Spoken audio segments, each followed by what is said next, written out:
میرے ایک قریبی دوست نے مجھے اپنا ایک واقعہ سنایا اور آخر میں مجھ سے ایک سوال کیا۔ میں یہ واقعہ منوعاً آپ کے سامنے رکھ رہا ہوں، آپ اسے پڑھیں اور ان کے اس سوال کا جو انہوں نے مجھ سے پوچھا تھا جواب دینے میں میری مدد کریں۔ اپنی رائے اور جواب سے مجھے کمنٹ میں آگاہ کریں۔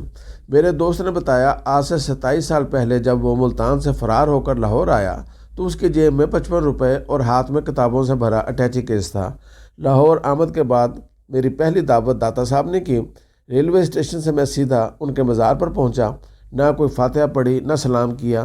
سڑک سے ایک شاپر اٹھایا اور لنگر خانے سے اتھ پکے چاولوں کا ایک ڈھیر اس میں ڈلوا کر وہیں بیٹھ کر کھانا شروع کر دیا۔ میں چونکہ ایک اچھا لڑکا تھا اس لیے میری کوشش تھی کہ لاہور آنے کے بعد اچھے لڑکوں سے ہی میل جول رکھوں۔ میرا دوست بتاتا ہے میرے پاس لاہور میں موجود سارے اچھے دوستوں کے فون نمبر موجود تھے، لہٰذا چاولوں سے پیٹ بھرنے کے بعد میں نے اطمینان سے فون نمبر والی چٹھی نکالی اور قریبی پی سی او سے اپنے ایک اچھے دوست کو فون کیا۔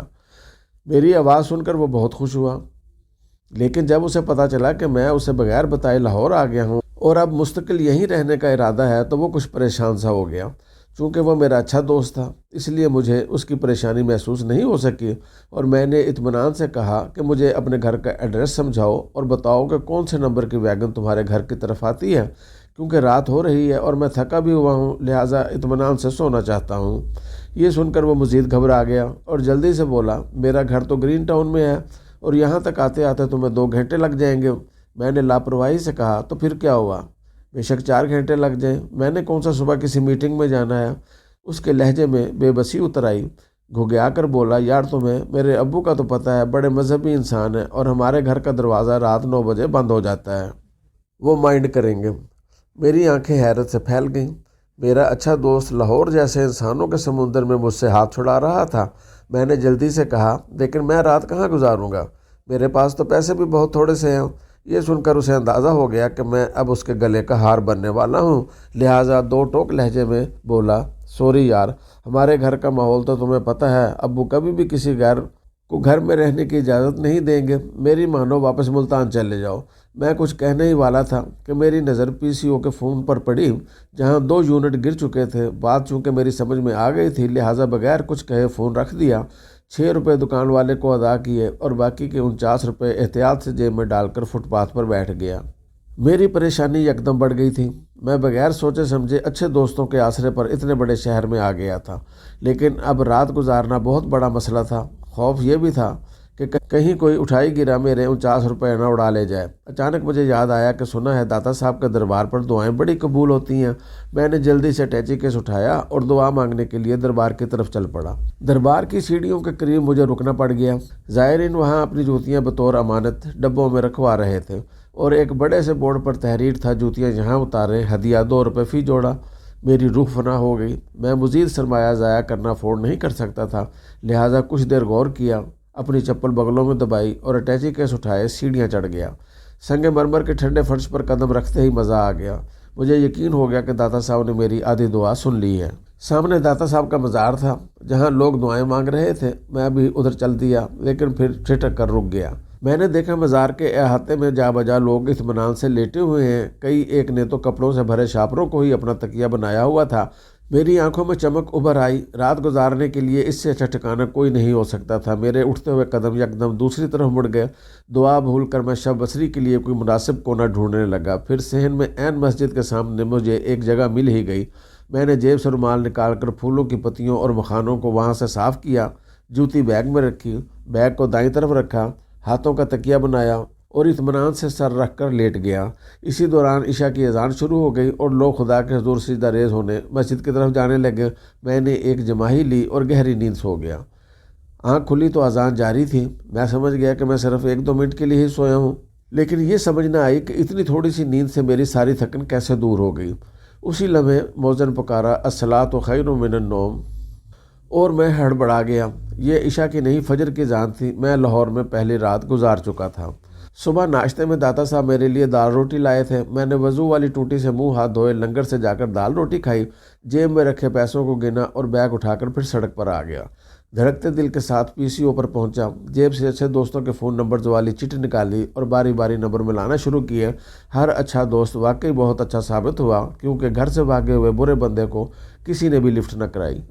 البتہ آخری کال میں نے جس اچھے دوست کو ملائی اس نے ایک اچھا مشورہ ضرور دیا کہ اس طرح گھر سے بھاگ کر آنے والوں کا حال شکیل لنگڑے کی طرح ہوتا ہے، جو 10 سال پہلے لاہور آیا تھا اور اب شراب پیتا ہے، جوا کھیلتا ہے اور عورتوں سے بھی تعلقات ہیں۔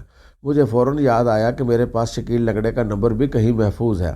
میں نے جلدی سے کال ختم کی اور اپنا اٹیچی کیس کھول کر اس میں سے کتابیں نکال کر چیک کرنا شروع کر دی۔ ایک کتاب کے آخری صفحے پر کچی پینسل سے شکیل لنگڑے کا لکھا ہوا نمبر مل گیا۔ شکیل لنگڑا ملتان میں میرے ساتھ پل بڑھ کر جوان ہوا تھا، انتہا کا لوفر اور آوارہ انسان تھا۔ والدین کی طرف سے مجھے سخت ہدایت تھی کہ اس شخص کے سائے سے بھی دور رہنا ہے، لیکن چونکہ ہم سب کھیلتے اکٹھے تھے اس لیے شکیل لنگڑے سے قطع تعلق مشکل ہو جاتا تھا، تاہم میں نے ہمیشہ اسے ناپسندیدگی کی نظروں سے ہی دیکھا۔ اس کی ماں مر چکی تھی اور 10 سال پہلے اس کے باپ نے تیسری شادی کر لی تھی۔ بچپن میں شکیل لنگڑے کی ٹانگ پر سے ریڑھا گزر گیا تھا، اس لیے وہ لنگڑا کر چلتا تھا۔ ہم سب اسے چھیڑتے تھے کہ وہ چلتا ہے تو ایسا لگتا ہے جیسے لڈی ڈال رہا ہے۔ مجھے صرف اتنا یاد ہے کہ وہ اپنے باپ کی دعوت ولیمہ والے دن لاہور بھاگ گیا تھا۔ میں نے دھڑکتے دل کے ساتھ شکیل لنگڑے کا نمبر ملایا۔ دوسری طرف سے کسی خاتون کی آواز آئی۔ میں نے بڑے ادب سے پوچھا، شکیل صاحب سے بات ہو سکتی ہے؟ دوسری طرف سے ایک غلیظ گالی کے ساتھ آواز آئی، ابے شکو ہی بول رہا ہوں، تو کون ہے؟ اور مجھے اچانک یاد آیا کہ شکیل کی آواز بڑی پتلی ہوا کرتی تھی۔ میں نے جلدی سے اسے اپنا بتایا۔ میری بات سنتے ہی وہ خوشی سے پاگل ہو گیا، فوراً بولا کہ تم ادھر ہی رکو، میں آ رہا ہوں۔ میں ریسیور ہاتھ میں پکڑے حیران کھڑا تھا۔ اچانک ہی کام بن گیا تھا۔ تھوڑی دیر میں وہ اپنی پھٹیچر سی موٹر سائیکل پر دربار کے باہر آ گیا۔ مجھے دیکھتے ہی اس کے پیلے پیلے دانت نکل پڑے اور وہ مجھ سے چمٹ گیا۔ مجھے اس کے منہ سے آنے والے بھبوکوں سے اندازہ ہو گیا تھا کہ وہ نشے میں ہے۔ اس نے مجھے موٹر سائیکل پر بٹھایا اور ایک کچی سی بستی کے ٹوٹے پھوٹے گھر میں لے آیا۔ اس نے ابھی تک شادی نہیں کی تھی اور اکیلا ہی رہ رہا تھا۔ اس کے سارے جواری دوست یہاں رہتے تھے اور ہر وہ کام کرتے تھے جو کوئی بھی برا انسان کر سکتا ہے۔ چرس، شراب اور بھنگ کی یہاں ریل پیل تھی۔ یہ لوگ پیتے بھی تھے اور بیچتے بھی تھے۔ شکیل لنگڑے کے اس گھر میں مجھے 2 ماہ گزارنے کا موقع ملا۔ اس دوران نہ اس نے مجھ سے کرایہ مانگا، نہ کھانے کے پیسے، بلکہ الٹا 100-200 روپے مجھے پکڑا دیتا۔ وہ اور اس کے برے دوست بہت ہی برے تھے، لیکن جب میں شہاب نامہ خریدنا چاہتا تھا اور شکیل لنگڑے کے پاس پیسے پورے نہیں نکلے تو ان برے دوستوں نے جوئے کے پیسوں سے چندہ کر کے مجھے 540 روپے تھما دیے اور میں نے اپنی زندگی میں پہلی ایک بیش قیمت کتاب خریدی۔ مجھے بال پوائنٹ پین، امتحانی گتا اور کاغذوں کا دستہ بھی شکیل لنگڑے نے ہی لا کر دیا تھا۔ رسالوں کو بذریعہ ڈاک اپنی تحریریں بھیجنے کے لیے ڈاک ٹکٹ اور لفافے بھی شکیل لنگڑا فراہم کرتا تھا۔ آج بھی میری لائبریری میں رکھی ہوئی متعدد کتابیں شکیل لنگڑے کی مرہون منت ہیں۔ 27 سال گزر گئے ہیں۔ شکیل لنگڑا پولیس مقابلے میں مارا جا چکا ہے۔ اس کی لاش کو لاوارث قرار دے کر دفنا دیا گیا تھا۔ مزنگ چنگی سے چبردی کی طرف جائیں تو میانی صاحب کے قبرستان کے دائیں طرف والے ایک کونے میں اس کی گمنام سی قبر آج بھی موجود ہے۔